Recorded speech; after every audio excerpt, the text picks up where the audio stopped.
একটি local train স্টেশনে দাঁড়িয়ে এমন সময় গার্ড ডেকে বলছে, এই যে আসেন, মাত্র 10 টাকা ভাড়া।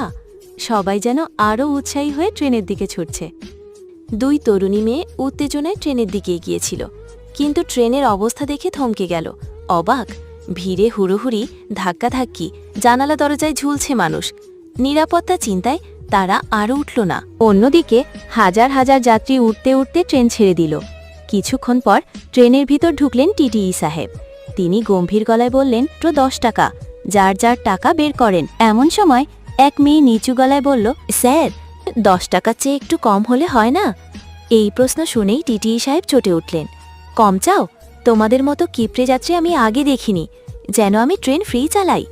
তার কথা শুনে ট্রেনে হঠাৎ নীরবতা নেমে এলো। এক বৃদ্ধ যাত্রী শান্ত কণ্ঠে বললেন, ভাড়া কম চাওয়া দোষ না, আপনি একটু সুন্দরভাবে বলতেই পারতেন। বৃদ্ধের কথায় টিটি